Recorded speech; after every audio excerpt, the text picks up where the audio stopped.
Dear Lord, dear Lord, give us this moment Not back. enough rain in Oklahoma. See, I love her. I'm singing the song. You guys, I'm more excited because right now, joining us back on the show, he was with us a few months ago. It was May, wasn't it? Yeah, I think it was May. I believe so. Steven Benedict is back with us. And today we're going to talk about, I was excited to have you back because you wouldn't know it today, especially with my voice and how I'm feeling. No, but there's this thing that I struggle with, and I struggled with it for a very long time. And I love, because Ryan already said it, because you got to move a mountain today. You got to move 2 mountains. There's something that I think we all have this disconnection with, called motivation. And especially when it comes down to exercise and fitness and sort of like that decision to make good, smart choices. And you are somebody, I want to tell people a little bit about your backstory and what you do, because you're training for the Olympics. Correct. Yeah. Yes. So tell people what you're training for. So basically, I moved here last July, so I've been here just a year. And my main focus and main reasons were to move out here for my coaches in preparation for 2016 Rio Games. Wow. So yeah, it's been a long time for me to get out here. I've always known I wanted to live out on the West Coast. I've competed out here frequently for the last several years, and just every time I've come here, I just have known this is where I wanted to be. In that sense, last July was kind of like there was a lot of red flags being thrown at home, and just everything just happened to be the right time. So I just picked up and left. Just came out here with my TV and my clothes, and that was it. Kind of just started my new life, and just came out here with the focus of, I moved out here 4 years before the next games, and I couldn't have thought it would have been a better time for me to do that, and building my story up into the games, and just making all the right connections out here, and just building an aspect of my life in the sense of chasing a dream that my parents have always instilled in me, is that if I'm not happy somewhere, then pick up and move, and just go after for what you really want. Sure. And tell people what you're training for. I train my concentration's in the 200 meters, so I run track and field in that sense. So it's a patience game with track. It's increments, it's small increments, and it's just being very patient and taking each step as a success factor for myself. Is it just running, or does it involve hurdling? No, it's just running straight 200 meters. So it's a track is 400 meters, so I'll be running half of the track. So increments. I recently ran for the first time in 10 years. Okay. Is that an appropriate increment? Of course it is. It's a step in the right direction. Yeah. What does that mean? What do you mean? I won at bingo. And when you win at bingo, you have to run around the room and people throw things at you. Oh, Lord. And it was the first time I'd run in like 10 years. Okay, well. And that counts as an increment? It didn't go great. I screamed the whole time. But I'm just curious. What was the recovery time? Yeah. Well, exactly. I'm still recovering. I just caught my breath. Were you sore? Yeah, I was very sore. I was sweaty.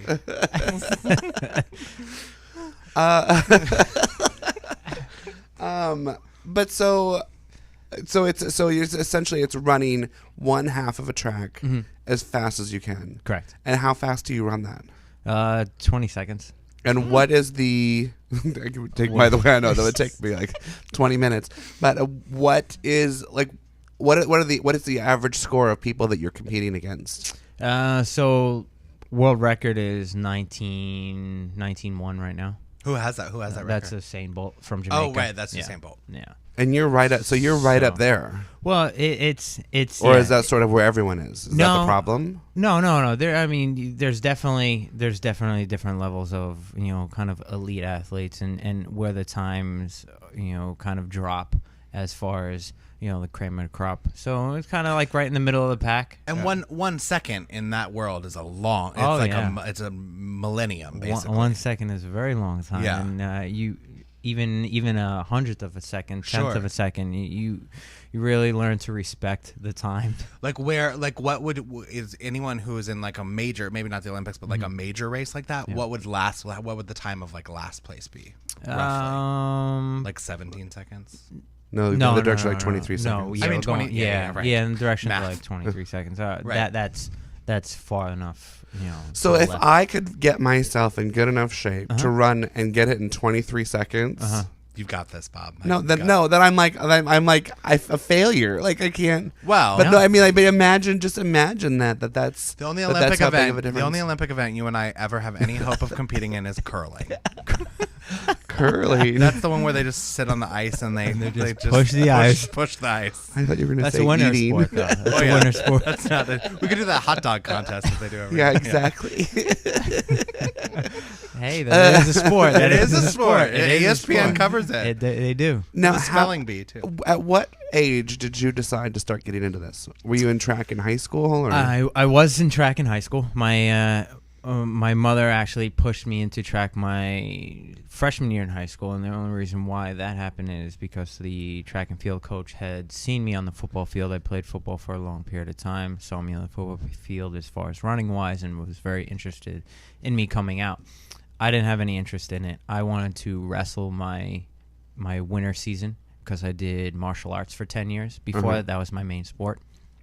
So I decided to go out for track and field and just wound up winning county championships as a freshman. So it just kind of stuck, and I was just a natural runner and just built. Did you it up. always have because you have phenomenal thighs? Did you always have? Oh my! Yeah, no, if you've seen his thighs, You send me. The yeah, photo. you can but your thighs. Did you always have those thighs? Because I'm curious where this started.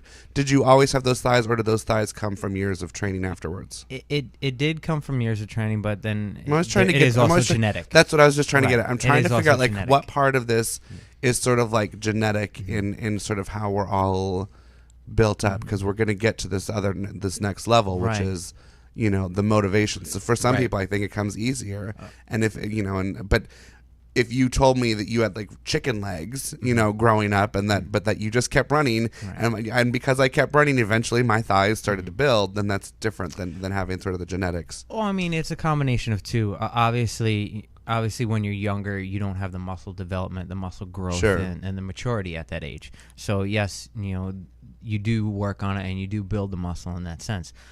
My first race ever was when I was probably in camp, which I look back on now as kind of like the staple for everything. Mm-hmm. And they have all the camps that we're in, and they do kind of like these camp Olympics, and they take all the athletes, the best athletes from each camp, and I was always the runner in the camp, and they brought me to kind of like this big venue where all the camps get together and they do this Olympics thing, and I wound up winning most of the running events. So as I look Which back, just feels good, yeah. right, and I still have those medals, and I look back at that, and at that point, I didn't think about running at all. That was just something fun. It was just something I liked to do, and it was competitive for me.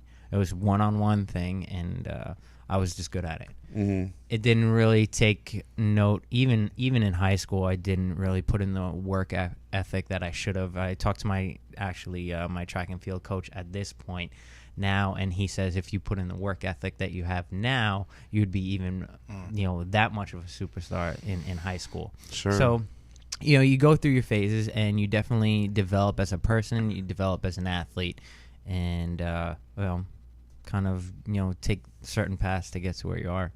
It's amazing for anybody out there who's young and listening to this, and for any parents out there who are listening to this, because you talk about that moment of going off to camp. One of the, I go out of my way to not live my life and regret. But there's a huge what if, like what would have happened if. In my childhood, there was a moment when, because I was bullied, I didn't have a lot of friends, but I would get into PE, and I would run. I was skinny and lanky, and I remember one day somebody coming, but because I wasn't involved in any extracurricular sports or anything like that, because team stuff was at the wrong place for me, because again, those were all the jocks that were essentially making fun of me. And but I'll never forget discovering track, and I wanted so badly, and the coach came to me, and just like you said, and came to me and so asked me to come be on the team. And I remember coming home, and my mom's boyfriend was there first, and I told him, and he essentially made fun of me and said, why you're never going to follow through with it or something like that. And then I remember my mom coming home, and she also basically said the same exact thing, like, you'll never do it. You'll go one time, and then you'll stop going, and laughed. And I'll never forget, like, the laughter. I don't remember exactly what was said, but just the laughter that was sort of like, you're never going to do it. Why even bother? Why waste the time signing up? And it's interesting because I go back to that moment, and it was that the initial moment of feeling so good that the coach actually approached me in this world of boys that I was so ostracized from, and how good that felt to actually, I was going to go there. And then the second that I was told not that I wasn't going to be good enough to go, I didn't go. And not only did I not go, I stopped running. And then I stopped. And so I became that boy in the PE class that always, would walk the mile. Remember how we always had to do the mile in PE? Like, I would walk it with the girls. Like, we would always be the last ones. Like, I would love to be able to go back in time now and be like, just run. I want to see how fast you can run it. Because, I could probably have ran it in like 10, 11 minutes. And instead, it was 35, 40 minutes because I would walk the mile with, the 4 or 5 girls, and we would just walk it. We wouldn't even give it no effort whatsoever, because I had it in my mind, like this, from this experience with my mom. And so then, of course, I grew up with all these weight issues and exercise, and I've struggled back and forth with it. It's just so amazing how, we're on two different sides of the table here. About you had your moment, and because it was good, you embraced it and you went with it. I had my moment, and mine went so wrong that I rebelled against it. So it's a very important moment, I think, for parents out there. That positive affirmation is the positive affirmation. You've talked about it, Ryan. Even like, your mom has always supported you, no matter how silly, whatever it is that you want to do. Your mom has supported you, and it's not about whether or not you go off and become whatever that is. It's that experience might lead you on to something else. So I'm not saying that I would have become a track star, but I definitely, if I had joined the track team, I promise you I would have learned discipline at a younger age. I would have had more self-value at a younger age. I might not have spent my 20s being so self-hating. I mean, I really was self-hating in my 20s. And especially the crux of all of my problems have always been with my weight and my body issues. So it's just very, and it's not to say that, well, maybe I needed to have all those body issues so that I can be a better radio host today, that I can engage with people differently. You never know. Like, I believe, my course in life is my course in life, and I'm going to always make the most of it. But it's just an interesting moment to really think back. Mine happened differently because my mother, I was blessed with a very, very supportive mother, and possibly, if anything, too supportive, because when I was bullied and PE was such a scary place for me, my mom was so worried for me, and I just cried all the time. I was so miserable. My mom didn't know what to do, that she ended up kind of helping me figure out how to get out of it. And she was doing the best she could, trying to help me survive bullying. She was not worried about my, physical education at that point. But in hindsight, the best thing probably would have been for me, my dad wasn't around. So if someone had been there who had been like, tough, and just deal with it, that would have probably been a better course for me. Although had anyone said that to me at the time, I would have just melted and fallen apart. But it probably would have, interesting how we got to that same place of apathy differently, but we both ended up walking the mile with the girls because it was, safer. Those are both very, valid points that you guys make, as far as, unfortunately in this day and age that they say there's a lot of kids getting bullied in school and stuff like that, but also a lot of the, let's say, insecurities begin at home. Exactly. And they really do. They say, it's not almost coming from your friends and stuff. It's coming from the people that are closest to you, and that's your parents, your brothers, your sisters, your cousins, any of those people that you're constantly within. And I think the biggest misconception now for people is that you need to really, especially what I found out for myself as an athlete and at this level, you need to have a core group of people around you that are constantly feeding you support, feeding you enthusiasm about your day and what you're trying to strive for. And that's why when I have my coaches and my crew that are around me constantly, everybody is on the same wavelength. Everybody is feeding off each other, pushing each other in practice, pushing each other outside of practice, what we're trying to do, constantly finding out new information or criticizing each other in a sense that's going to make us better. So and I think that's what's lacking in a lot of homes and a lot of schools these days.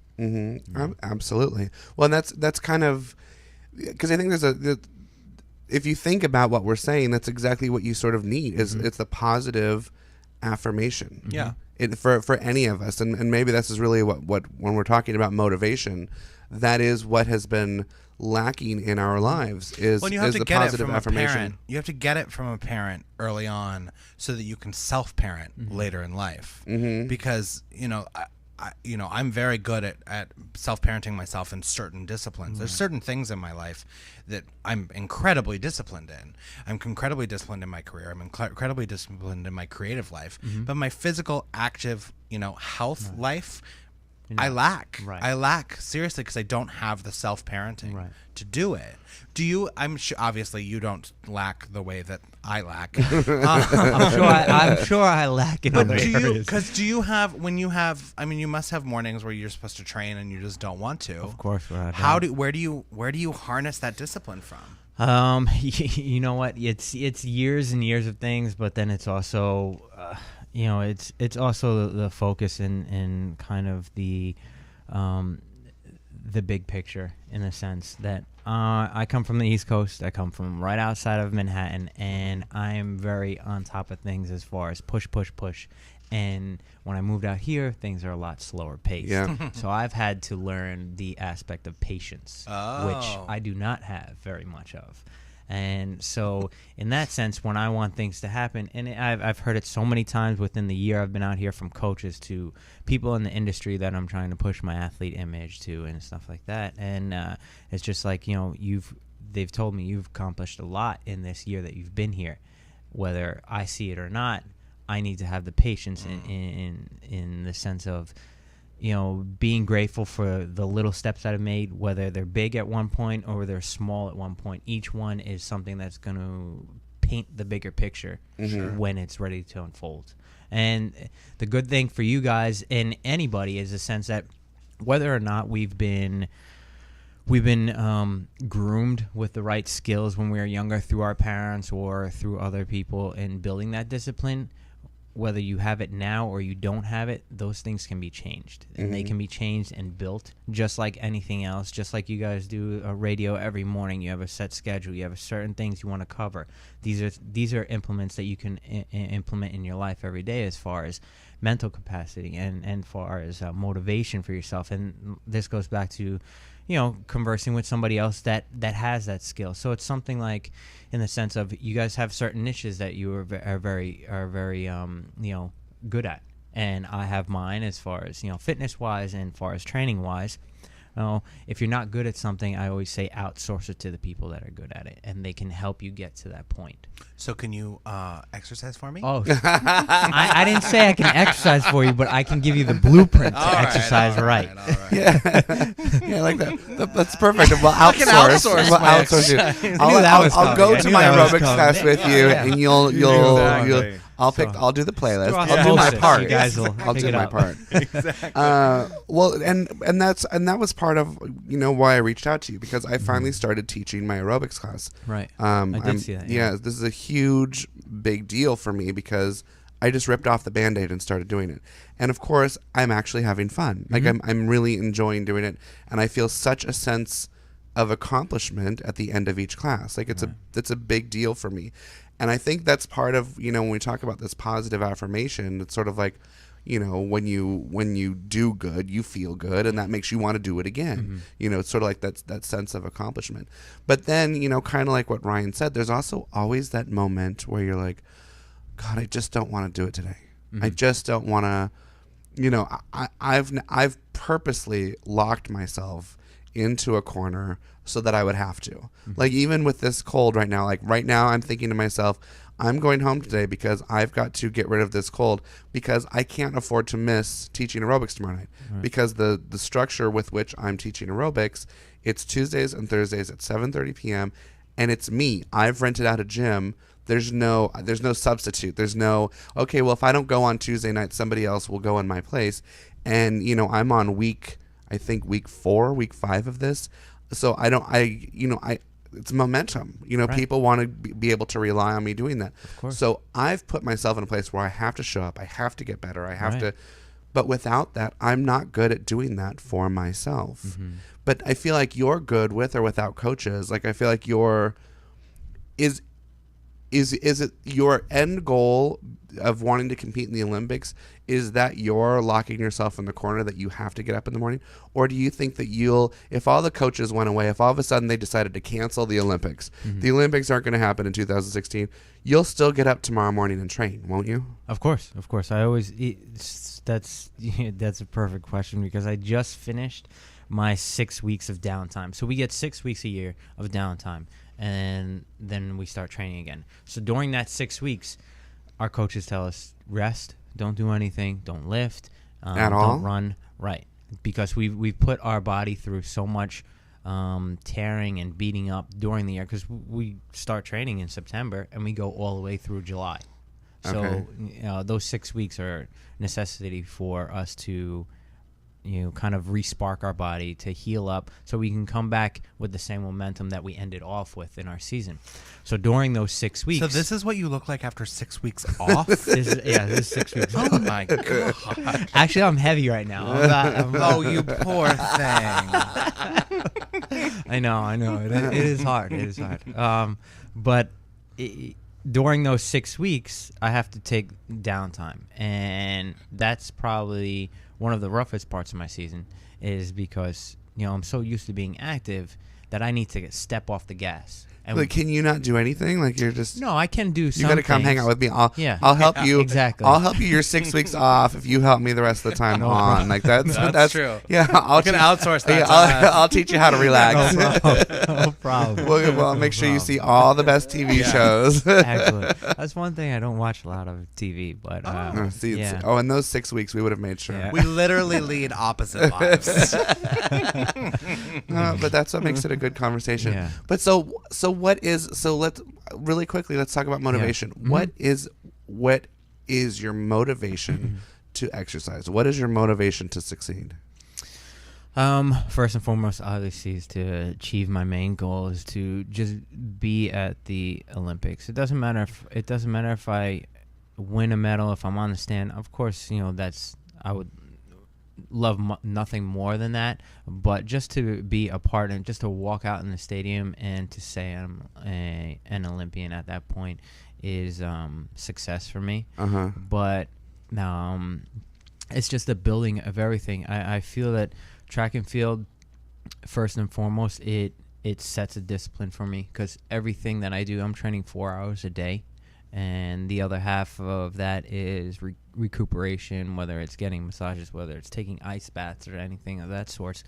It builds a discipline and the drive for the rest of everything else that I'm doing outside of my life. So I feel like it's not only a physical aspect, it's a mental aspect for me. It gives me that focus that I need to be in a different realm, I think, than most. And I can't really explain it to a lot of people, because when I do tell them I'm a track and field athlete, they're like, so you run around in circles all day?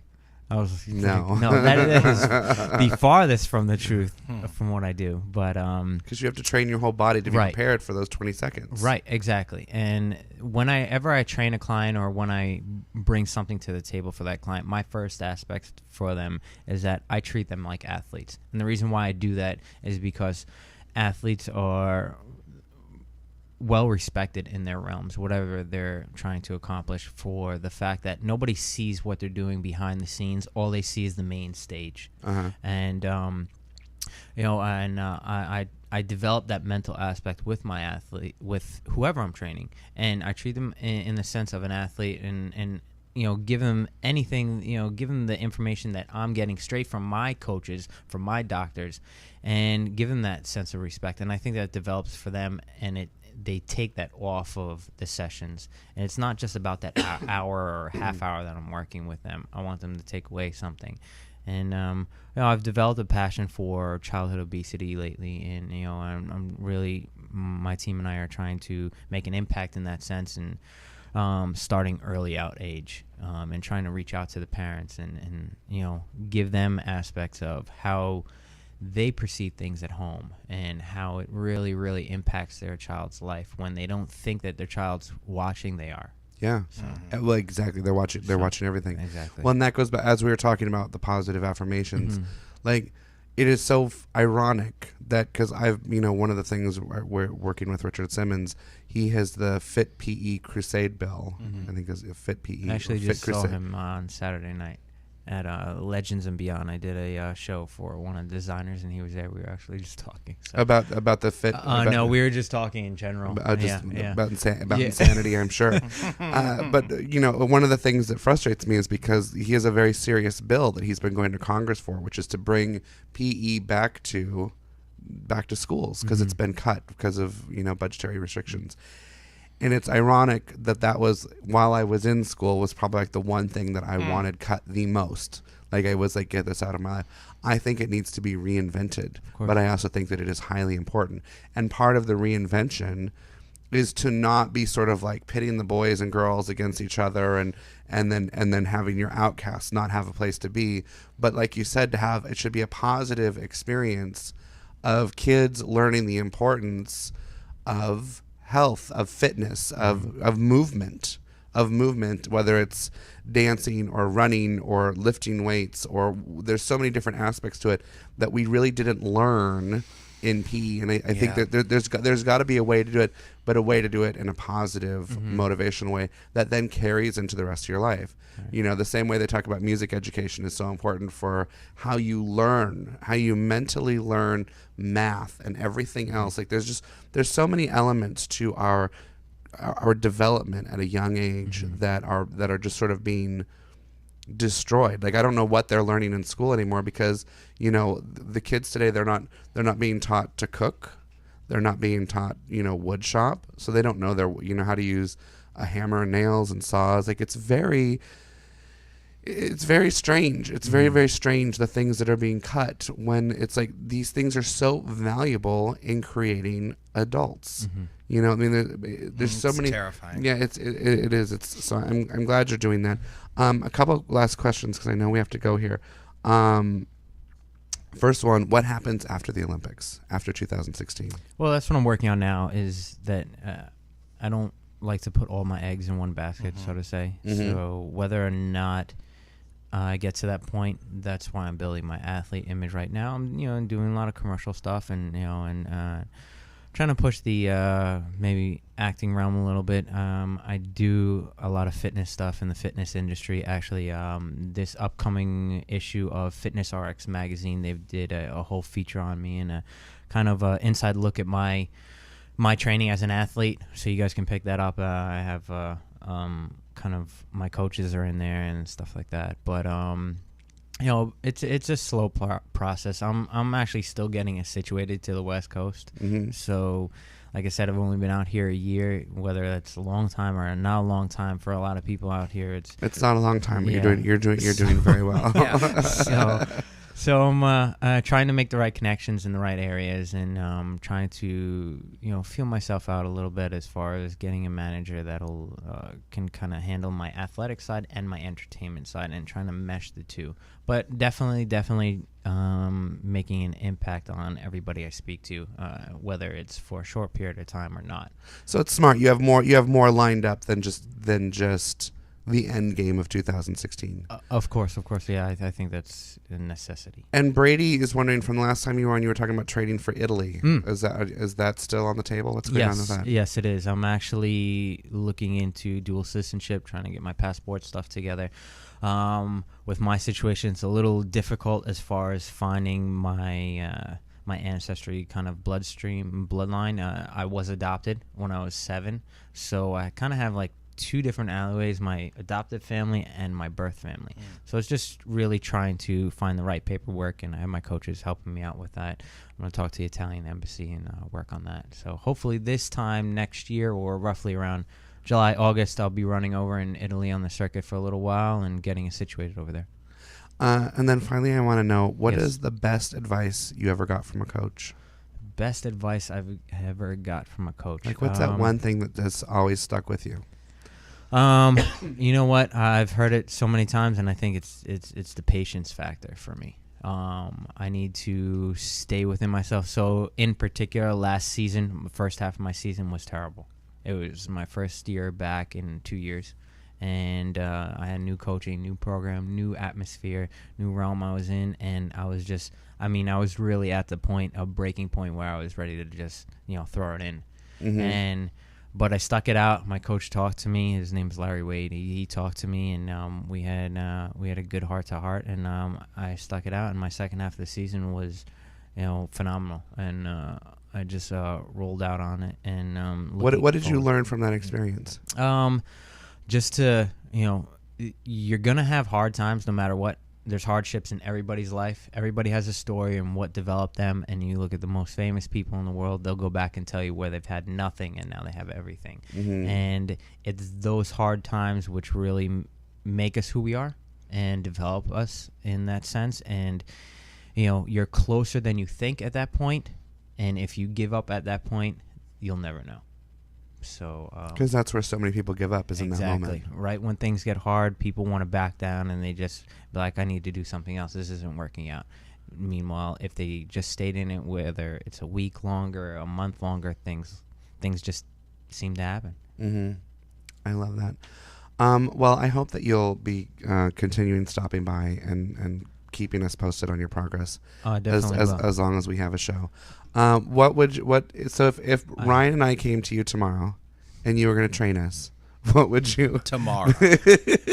Tomorrow, not today. Tomorrow. What would you sit down and say to us?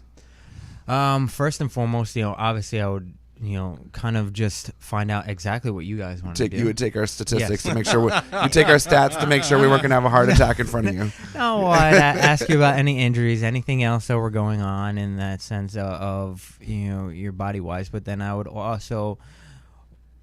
have separate sessions with you guys, without a doubt, for the first one at least, so I can kind of feel out where you guys are, where your thresholds are as far as training wise and your mental state. Because first and foremost, it's all about your mental. Your brain is a muscle just like anything else. It needs to be trained in order to achieve certain things. And what happens is that especially when you're working out, you build a lactic threshold, lactic acid in your body, and that's what most people stop from, whether their sugar level drops and they start feeling sick to their stomach or anything like that. And we need to build up that capacity, and that's all conditioning wise. But at that point, with your level of thinking, is that it's not as much pain as you think it is, but your brain is letting you think it is. So really need to build that mental capacity up, and that's my biggest factor with anybody. And there's a lot of telltale signs as far as when you're tired, you start to bend over, or you start to huff and puff. If you can control these aspects, you're that much better. Like, definitely, without a doubt, our coaches don't let us sit down after a rep if we're tired, which we are. We don't bend over, because those are all signs of defeat, and that's what's telling our body what it is.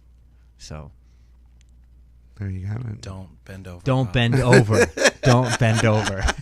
Wait a minute. Wait a minute. Keeping my mouth shut. For once. We've got to go because I know we have Sonia around in the other room. But I just want to say thank you, Steven, for coming in. Yeah. Tell people where they can follow you on Twitter. Oh, you can definitely, guys can follow me at Benedict_Steven on Twitter, and on Instagram it's Stevie B. It's STEVIEY_B. And then I also have my athlete page on Facebook. And I want to say, one of the things that I really love about you is that I love how much you know yourself, and I love that you also know. I love that you work, because you work so hard on your body, and I love that you don't mind that people appreciate it. I know that sounds like a weird thing to say, but I think I don't know. I appreciate that in you, that you know who you are, and that you're like, yeah, but I also worked hard on this body. Like, I value anybody who appreciates it. Well, I appreciate it. I have been appreciating it this entire interview. Well, but do you know what I mean? I'm just saying thank you, because I think it's an important message, because I think especially for so many straight men, and and especially like with gay men, I'm allowed to appreciate your body. I'm not going to have sex with you. I'm not going to try to molest you. I'm not going to try to rape you. But it's like, it's good that like, look, you worked hard at this body. So thank you for posing in your underwear and thank you, and taking the time to model and everything else. So, yeah, yeah. But well, see, I don't need to appreciate my body, because there you go. There you go. So that's great. Exactly. Well, like I said, you work hard on it, so you should. Here's a little something for you guys, because I know you usually end off your stuff with like quotes and stuff. I do. So I brought you something. Is that and this was from a post that I did a little while ago, but it's from Albert Einstein, and I think it talks pretty much about what we talked about today, the mind aspect. It says, great spirits have always encountered violent opposition from mediocre minds. I love that. Because it's so true. It's so much. It all starts with our mind. Every time I tell myself I can do something, I do it. But if I don't tell myself I can do it, I don't. Right. And if you tell yourself you can't do it, you won't. Exactly. Without a doubt. And if somebody tells you can't but do anything that I want to do, I accomplish. Yeah. Like I've taught myself, I've proven that to myself so many times over the years. So it's amazing that anything that's not succeeding in my life is nobody's fault but my own. Yeah, it starts exactly. with you. Yeah, it really does. Thank you so much for coming in this morning, no Steven. My pleasure. We have got to take a break, because I know Sonia Rao is in the other room, and she's going to play for us, which is very exciting. You guys, do me a favor, follow Steven on Twitter at Steven_Benedict, and we're going to take a break, and we're going to come right back with more from the Baub Show.